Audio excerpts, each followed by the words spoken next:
See, to understand it, you have to understand the scanning of the Roadie app. It can scan any barcode. It doesn't have to recognize the barcode, but it does take note of what it's scanning. It doesn't just exit it out. This is a computer scan. It even scans the numbers. So it has a memory of it. They go, well, what was it doing in the Roadie app? What was it doing with the Roadie driver? Maybe he has something to do with it. They can shift the blame around. That works great in court if they get busted with, I don't know, $100,000 worth of heroin or something that was going to Baton Rouge, Louisiana. Fentanyl was probably, a lot of those things, those bags shaked. They had bottles of, like, it sounded like pills or something. That could have been mixed in fentanyl that was being dropped off or something to another client that was selling it. This stuff's been going on for a long, long time. So what's the trace? So in Beverly Hills Cop, it's the coffee grain. It's like one coffee grain that leads them all the way to Beverly Hills because it was a certain type of coffee. So Axel Foley could see the coffee grain and smell it and go, what in the world is this? And then he realized that they use coffee grains to cover up the smell of drugs from drug dogs.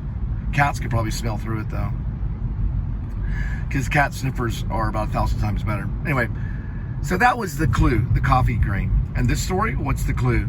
You're right, it's a DHL sticker that was stuck inside my parcel. It's actually called a parcel bag. It's a batch.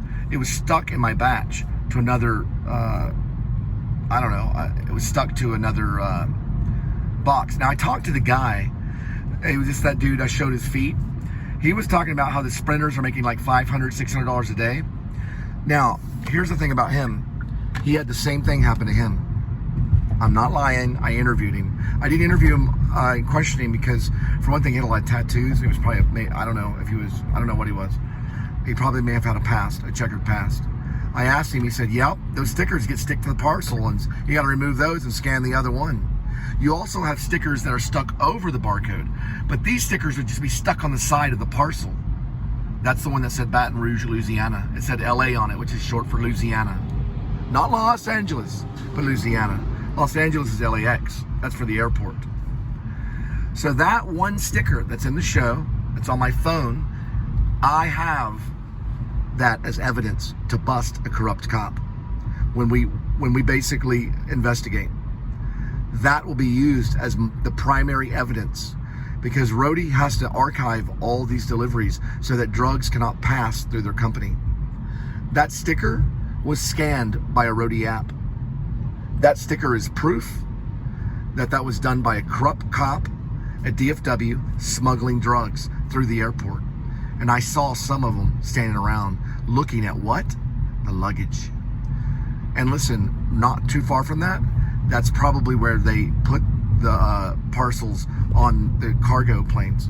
They can fly them out of DFW in different areas. The reason why I know is because I used to work for a company that loaded A containers.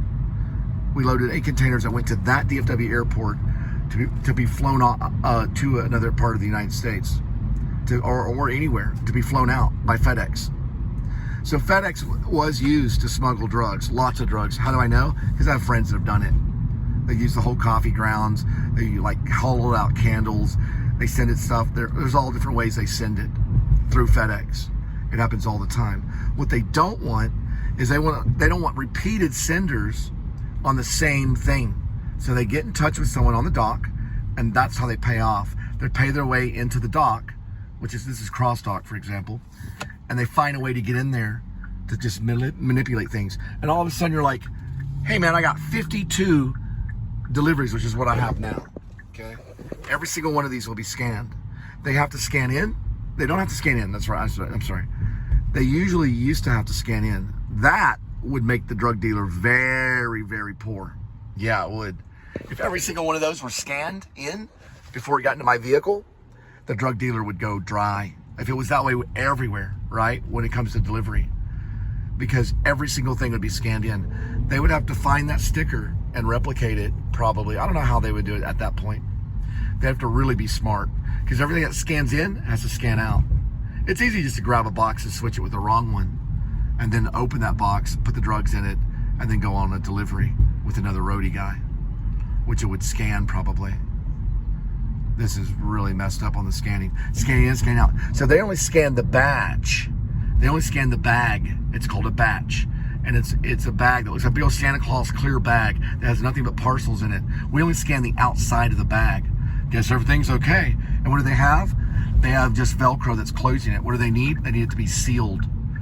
They need it to be sealed like they should have it sealed, because they can use it to transfer stuff.